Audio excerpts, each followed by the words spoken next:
Bonsoir frères et sœurs. Je remercie le Seigneur et notre pasteur pour avoir permis ce partage avec ce titre qui ne laisse pas indifférent. Merci aussi à notre frère Jean-Michel Buisson de l'ADD d'Avignon pour son aide constante. Car j'avais vraiment à cœur, à propos de la question de l'enlèvement de l'Église, d'essayer de clarifier les choses dans nos esprits.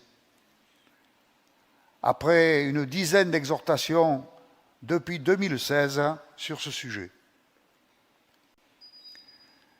Je commence par un poème que je trouve beau et encourageant, qui traite à sa manière de l'enlèvement. Le Seigneur vient à la minuit, heureux qui attend, préparé, son retour assuré. L'auteur, c'est Yves Keller, et nous n'avons là que le premier vers.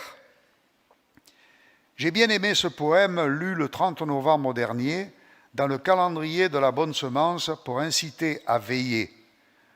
Vous avez là le début, nous lirons la fin vendredi prochain, le 9 février. Pour éviter toute discussion au sujet du choix du calendrier, je lis aussi celui des ADD. Entrons dans le vif du sujet.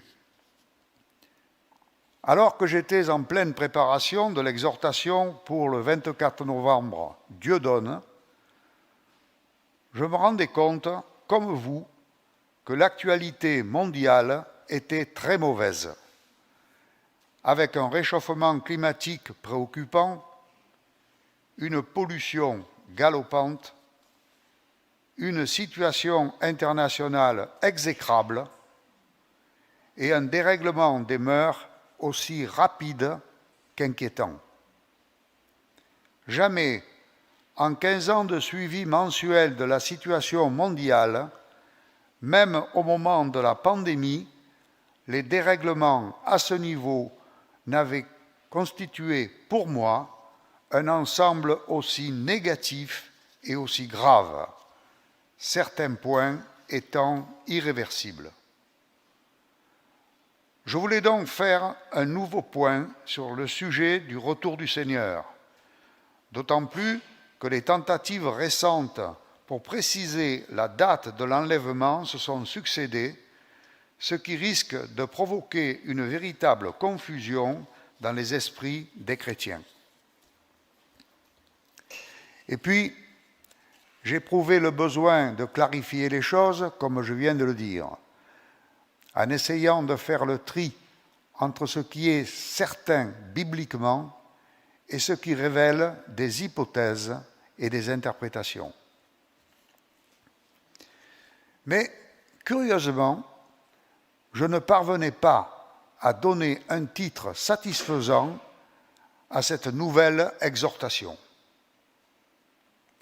C'est alors que notre pasteur a prêché le dimanche 22 octobre sur les temps de la fin, en se demandant si notre génération était la dernière. Immédiatement, j'ai pris conscience qu'il venait de donner le titre que je cherchais, et j'ai remercié le Saint-Esprit pour ce coup de pouce qui me donnait à mon travail et qui me permettait de poursuivre. Donc, rapidement, j'ai proposé ce titre et le plan que j'avais déjà en tête au pasteur Garcia et j'ai eu le feu vert. Avant de poursuivre, je rappelle que, comme chaque fois, ceux qui veulent relire à leur rythme le texte peuvent me le demander en me donnant leur adresse mail si je ne l'ai pas déjà. Plan de l'exhortation. Aujourd'hui, première partie, 2 février. Pourquoi ce titre ?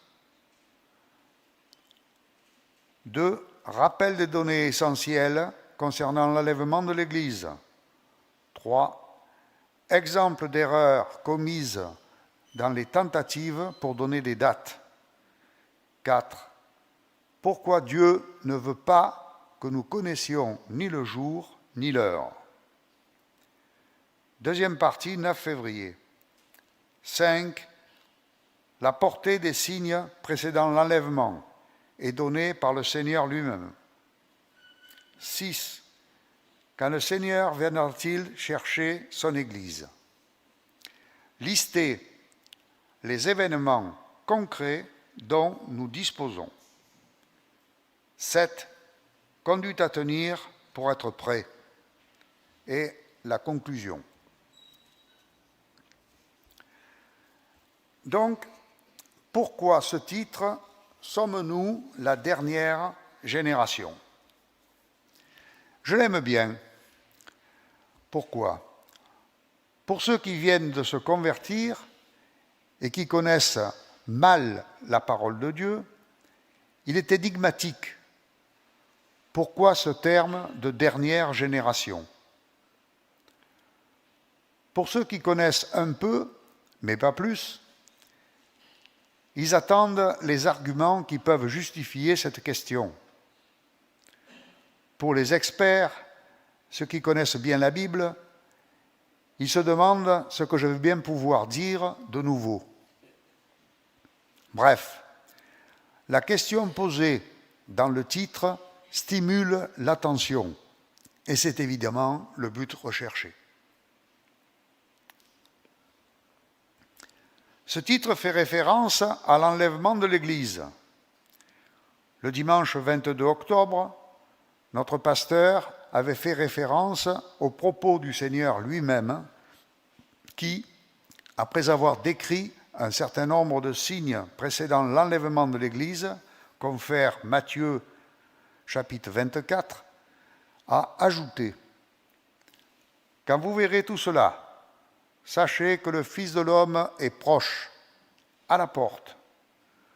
En vérité, je vous le dis, cette génération ne passera point que tout cela n'arrive. » Matthieu, chapitre 24, versets 33 et 34. Quand?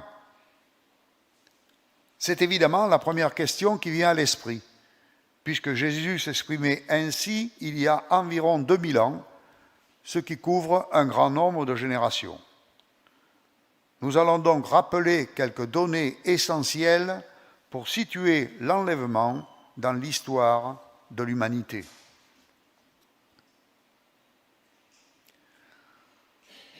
Nous allons voir ce qu'est l'enlèvement de l'Église et à quel moment il devrait se produire, à partir de paroles de Jésus lui-même, mais aussi des prophéties qui concernent le retour des Juifs en Israël. Donc l'enlèvement lui-même. J'ai évidemment cité ces deux textes déjà une dizaine de fois, mais il est essentiel de le faire pour bien savoir de quoi on parle. Tout d'abord, le déroulement de l'enlèvement. 1 Thessaloniciens chapitre 4, versets 16 et 17. Vous lisez sur l'écran. Car le Seigneur lui-même, à un signal donné, à la voix d'un archange, au son de la trompette de Dieu, descendra du ciel. Les morts en Christ ressusciteront en premier lieu. Ensuite, nous, les vivants qui seront restés, nous serons enlevés ensemble avec eux dans les nuées, à la rencontre du Seigneur dans les airs. Et ainsi, nous serons toujours avec le Seigneur. Puis, première épître aux Corinthiens, chapitre 15, versets 52 et 53, qui précise le changement de nature. En un instant, en un clin d'œil, à la dernière trompette, car elle sonnera, et les morts ressusciteront incorruptibles. Et nous serons changés. Il faut en effet que ce corps corruptible revête l'incorruptibilité et que ce corps mortel revête l'immortalité. quelques commentaires. Tout cela est bien sûr humainement impossible. Nous sommes dépassés d'abord par la vitesse de l'événement. En un clin d'œil, notre pasteur, le dimanche 28 janvier, précisait 150 millisecondes pour un clin d'œil. Nous serons tous surpris, même ceux qui seront prêts. Mais aussi nous serons dépassés par la nature de l'événement. S'envoler sans aucune aide extérieure n'est pas possible pour les humains. De plus, spontanément, notre corps de chair sera changé, devenant incorruptible. Enfin, nous sommes dépassés par le nombre. Nous serons quantitativement de l'ordre du milliard et même davantage, partant simultanément de tous les points du globe terrestre. Donc, je le répète, nous croyons ce qui est écrit, même si c'est pour nous impossible, tout simplement parce que la parole de Dieu le dit et que rien n'est impossible au Créateur de l'univers. Et pourtant, nous pouvons tout comprendre. En effet, comment comprendre que Jésus ressuscité soit passé à travers les murs pour rejoindre ses apôtres et qu'il ait pu manger en leur présence devant leurs yeux étonnés? C'est raconté dans l'évangile de Luc au chapitre 24, versets 36 à 43.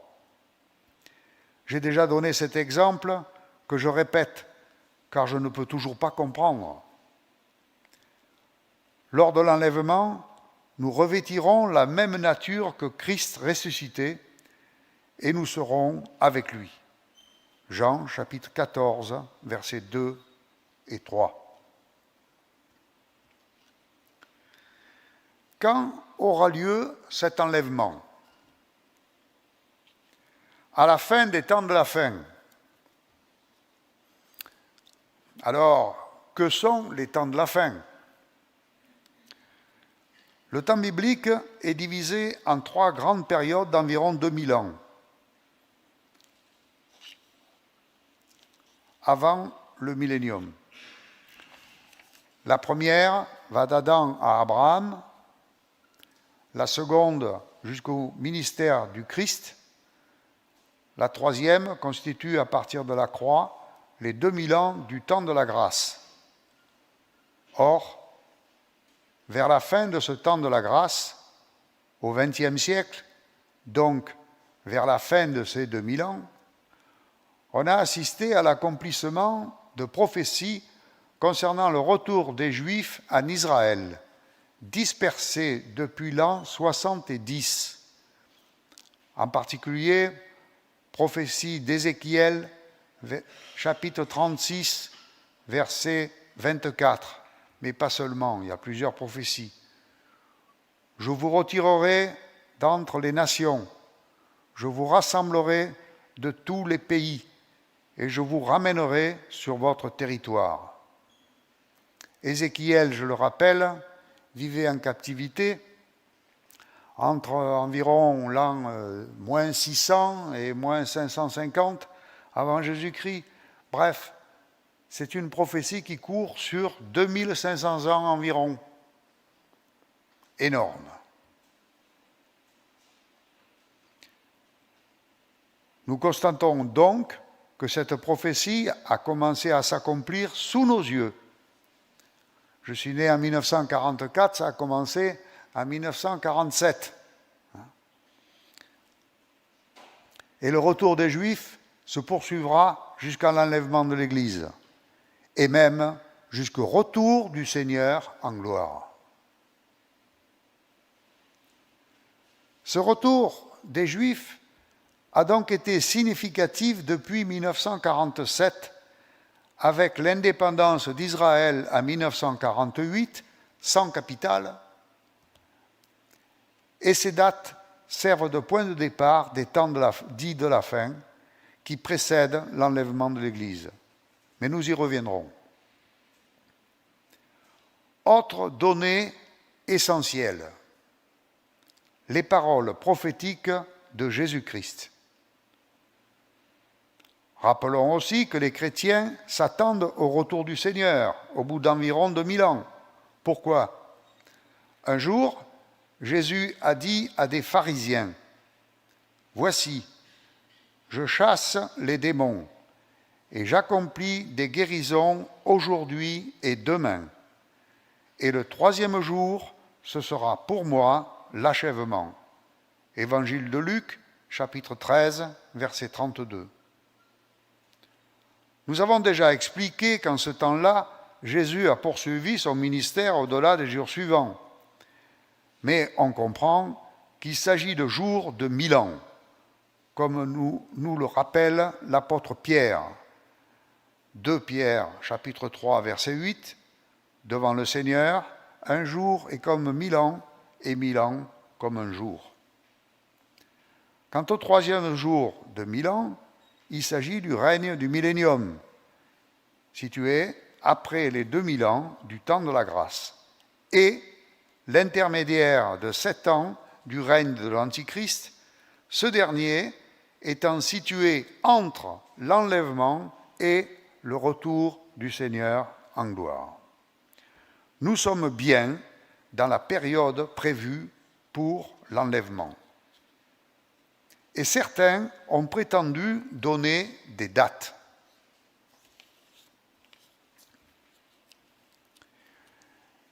Des erreurs commises en tentant de donner des dates d'enlèvement. Nous n'aurons pas la prétention de lister toutes les erreurs, ce qui est inutile, mais cette petite liste est tout de même significative.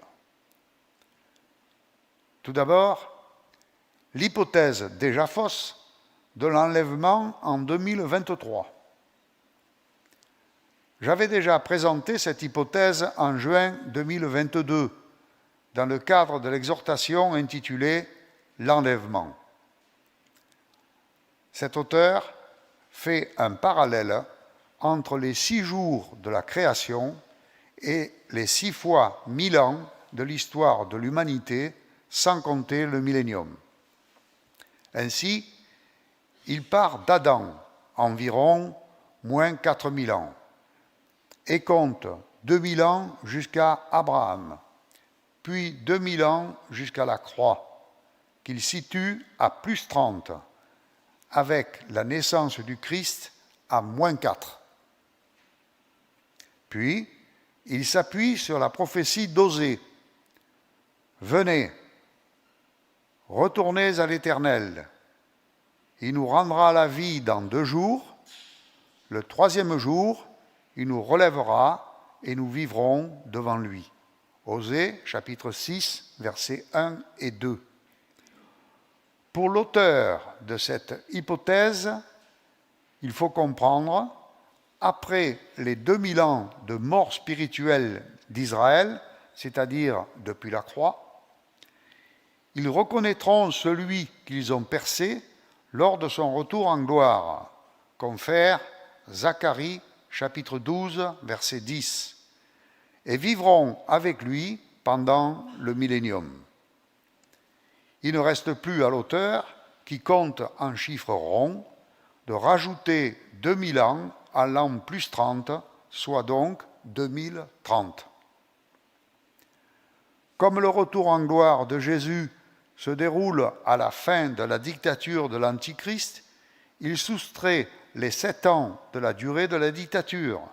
Ainsi, l'enlèvement qui se place juste avant, suivant 2 Thessaloniciens, chapitre 2, versets 7 et 8, l'enlèvement donc se situe en 2023. Malheureusement pour cet homme, nous sommes encore là en 2024. Autre hypothèse, l'hypothèse de l'enlèvement en 2027. Elle part d'une naissance supposée du Christ en moins 6, de sa mort sur la croix et de sa résurrection en plus 27. elle s'appuie également sur les paroles de Jésus en Luc 13, 32, comme nous l'avons vu tout à l'heure, en considérant exactement les 2 jours, soit les 2000 ans du temps de la grâce. Là, on trouve l'année 2000 plus 27 égale bien sûr 2027. Autre hypothèse, celle de l'enlèvement en 2024. Elle reprend les mêmes hypothèses que précédemment pour 2027, mais là, on considère que le temps de la grâce commence avec le début du ministère de Jésus, soit en plus 24. On trouve donc 2024. Il y a aussi l'hypothèse qui s'appuie sur la durée d'une génération. Pour être plus clair, rappelons que Moïse a écrit dans le psaume 90, verset 10, « Le nombre de nos années s'élève à 70 ans, et si nous sommes vigoureux, à 80 ans. » Évidemment, il ne savait pas qu'il vivrait, lui, 120 ans. C'est donc en se référant à Moïse que certains ont fixé la durée d'une génération à 80 ans. On sait que le retour des Juifs en Israël date de 1947, avec l'indépendance en 1948. Or, Jésus a dit, après avoir énuméré plusieurs signes des temps de la fin, « Cette génération ne passera point que tout cela n'arrive. » Matthieu 24, 34. En supposant que cela signifie l'enlèvement, on a 1947 ou 1948 plus 80 ans égale 2027 ou 2028. Pourquoi ces hypothèses sont contestables? Tout d'abord, considérons la naissance du Christ. On ne sait pas exactement quand Jésus est venu sur cette terre. On sait que ce n'est pas l'année initiale théorique calculée, mais on hésite entre -4 et -7, l'année la plus vraisemblable aujourd'hui étant -6. L'indétermination serait levée si l'on arrivait à connaître la date du recensement ordonné par l'empereur romain, puisque c'est la raison qui a obligé Joseph et Marie à se trouver à Bethléem pour l'accouchement de Marie. À noter toutefois que le prophète Michée, 750 ans avant, lui, le savait. Michée, chapitre 5, verset 1, « Et toi, Bethléem Ephrata, toi qui es petite parmi les milliers de Juda, de toi sortira pour moi celui qui dominera sur Israël et dont l'origine remonte au lointain passé, au jour d'éternité. » Là, une fois de plus, nous sommes dépassés par la puissance de Dieu et de sa parole. Donc, cette date initiale n'étant pas fiable, tout calcul qui la prend en compte ne l'est pas non plus. Ensuite, considérons le calcul en chiffres ronds. Les 2 jours sont bien 2000 ans, mais comment savoir si l'Éternel décidera l'enlèvement exactement 2000 ans après?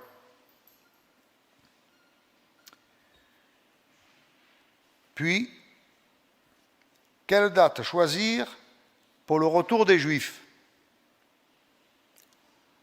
Ce serait fiable s'il n'y avait qu'une seule date possible. Or, il y en aurait 4. 1947, le début. 1948, l'année de l'indépendance d'Israël, mais sans capitale. 1967, l'année de la prise complète de Jérusalem. Ou même 1980, comme le suggère notre frère Jean-Michel Buisson, c'est l'année où la Knesset, c'est-à-dire le Parlement israélien, a proclamé officiellement Jérusalem comme capitale de l'État d'Israël. Enfin, les 80 ans de la durée d'une génération. Qui nous dit que l'Éternel va attendre exactement 80 ans après ce retour pour déclencher l'enlèvement? Faisons une rapide synthèse. Ces exemples nous montrent que nous ne pouvons savoir exactement quand aura lieu l'enlèvement. De toute façon, Dieu ne le veut pas. Rappelons les paroles du Christ. Pour ce qui est du jour et de l'heure, personne ne les connaît, ni les anges des cieux, ni le Fils, mais le Père seul. Matthieu, chapitre 24, verset 36.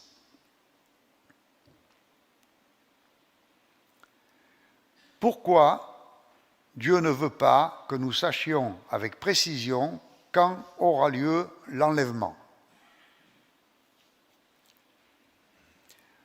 La réponse est toute simple.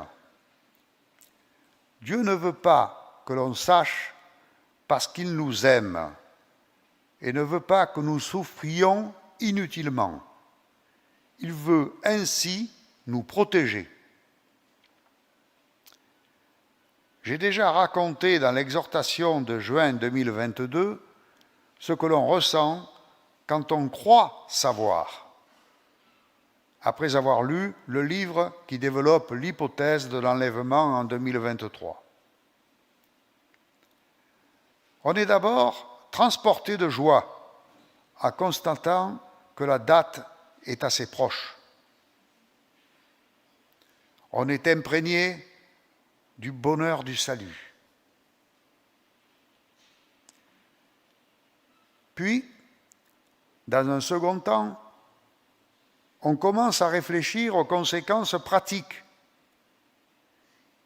Il faut alerter la famille proche, qui vraisemblablement ne partagera pas notre enthousiasme s'il ne partage pas notre foi.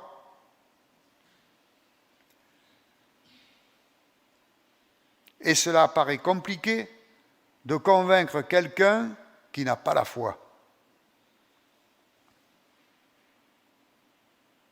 Ensuite, on en vient à se demander si l'on est vraiment prêt. Peut-être que...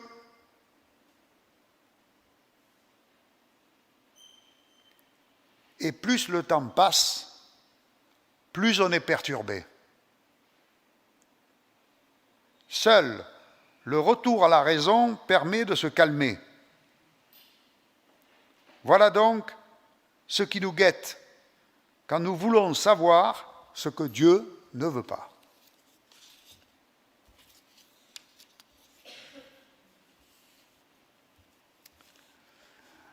Pour introduire la suite, c'est-à-dire, si Dieu le veut, le vendredi 9 février.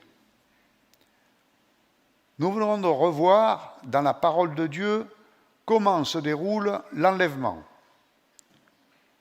Nous savons que notre génération vit bien dans les temps de la fin, pendant lesquels se produira cet événement unique dans l'histoire de l'humanité. Nous venons aussi de voir qu'il n'est pas possible pour nous de connaître la date exacte, ce que d'ailleurs Dieu ne veut pas. Et nous avons tenté d'expliquer pourquoi. Vendredi prochain, nous essaierons de comprendre la portée des signes précédant l'enlèvement et donnés par le Seigneur lui-même. Et c'est là que nous ferons la part des choses, du moins nous essaierons, entre ce qui est certain et ce qui relève d'hypothèses ou d'interprétations. Puis, il sera utile de lister les éléments concrets qui permettent de situer dans le temps l'enlèvement de l'Église. Enfin, nous verrons comment être prêts. Prions le Seigneur. Seigneur, nous sommes arrivés à la moitié du chemin et je te dis un grand merci d'avoir permis ces moments. Je te prie pour ceux qui ont écouté, que ce soit ici ou que ce soit chez eux. Seigneur, ouvre nos yeux. Donne-nous le bon sens, celui que donne la foi, celui que donne la Bible, pour regarder le monde comme toi tu le vois. Merci Seigneur. Amen.